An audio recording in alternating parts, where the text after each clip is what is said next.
Hi, I'm Chris Bruce. I'm Managing Director of Global Reach, a provider of software and solutions to enable Wi-Fi networks to deliver a great user experience. I'm also a board member of the Wireless Broadband Alliance and been associated with the Alliance and Wi-Fi for some 15 years. Well, the Wireless Global Congress this week has been fascinating. I've learned quite a few things that really got me thinking now. I heard from Broadcom this week that 300 million smartphone devices with Broadcom chips will be shipped this year, this next 12 months, with enabled for Wi-Fi 6. I heard from Intel that the price for the silicon, the complete construction of Wi-Fi 6 enabled equipment is an order of magnitude cheaper than 5G new radio.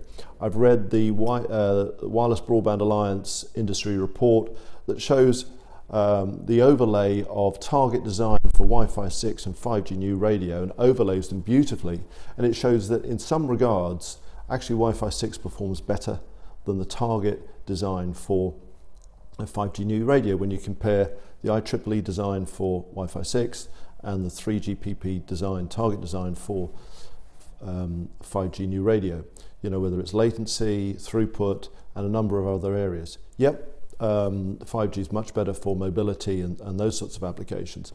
The point is not whether one is better than the other. The point is what is the best optimal use of technology to deliver the service that the market demands, the market will bear. And price and cost has got to be part of that. And then I reflect recently that mobile operators have said, well, actually, I'm not sure that I can charge more for 5G. The CEO of EE in the UK has said, we think it's more valuable than 4G, but the market won't bear a premium.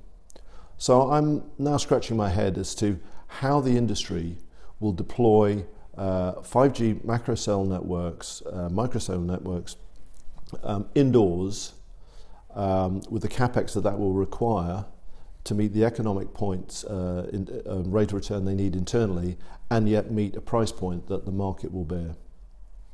And then I'm reflecting on the 3GPP, which I've heard this week has now decided for release 17, which is the first time for 10 years in their cycle of work, their work will not include any discussion about Wi-Fi. And I'm completely confused now, because if I'm a mobile operator, I would have thought I would want to deliver the best service with the optimum use of technologies to deliver a price point that my shareholders would expect, to cover from a capex point of view. So I have to believe that ultimately economics will without, and the right solution will come through for the industry.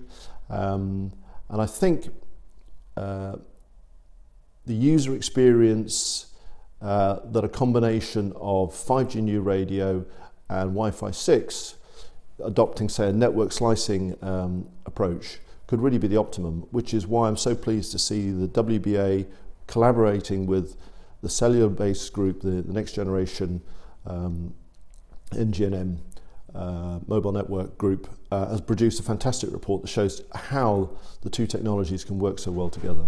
So I've learned a lot this week. I think it's really food for thought, and this is just a pivotal moment in the industry where we have to be realistic about the customer expectation, the use cases, and the cost for deployment. One area where Global Reach has been particularly successful is in transportations, on trains and boats and planes, on buses and taxis.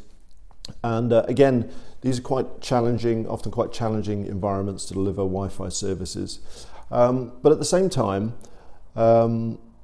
some of the challenges are ones that we've faced before in other sectors. So in in-flight, we work with Inmarsat. We deliver the authentication service and the user journey for some airlines that they partner with. And it's a very interesting environment where obviously satellite backhaul has got its own characteristics, cost profile compared to terrestrial. But it makes me think that although apart from the height of a plane, apart from the speed of a plane, apart from the cost of backhaul and the way it performs and some regulations, actually, in a way, isn't in-flight Wi-Fi really the same as a hotel in the sky from a Wi-Fi point of view? By which I mean We've got the same challenges about how to monetize, deliver something profitably that the customer, the guest, or the passenger expects to be free or almost free, that the venue owner, a hotel or an airline, wants to be able to provide, but then still get some value from it if it has to subsidize it. That the user experience can be seamless, and yet still be able to be the venue owner, the airline or the hotel still be able to communicate with the customer. And I think the answers to all these points really lies with Hotspot 2, or Passpoint as it's also called, where you can enable seamless authentication, seamless access for the passenger, but at the same time with the latest releases of Passpoint and Hotspot 2, you're able to actually still communicate with the passenger, even though they've connected seamlessly. You can still communicate and say, please accept our T's and C's, did you know, some information we want to tell you. And the point about it is, if you're on a flight, particularly a short haul flight, if by the time you get connected, you're spending time setting up your session, connecting to the Wi-Fi, getting a credit card out, and really it's a short haul flight for an hour, there comes a point when actually it's marginal for you whether it's worth it. So I think removing that friction, making it easy, but still finding a way to satisfy the airline so they can communicate with the passenger, make it easy for the customer, and of course with Hotspot 2, Passpoint, it's secure because it's encrypted at the radio level. All those things I think are the way forward that would take move the take-up rate from what is now something like 10% per flight, we heard, to something more like 30% or more, which would be more in common with the rest of locations where people want Wi-Fi. So our sessions this week on in-flight Wi-Fi, very exciting. And we're keen to do more there to help that user experience with a service that can be good for the airlines and good for the backhaul operators. Well, the Wireless Global Congress for me is a unique event in the Wi-Fi space, in the wireless space, because you've got a unique combination of players in this ecosystem, from mobile operators, cable companies, or MSOs as they're called, fixed line operators, standalone Wi-Fi operators, and then the whole ecosystem of partners that make the Wi-Fi service happen. Whether it's software, roaming, hubbing, billing, equipment vendors of all types, security. You've got the whole ecosystem here in a collaborative environment where our whole mission is to make the user experience just really seamless and secure.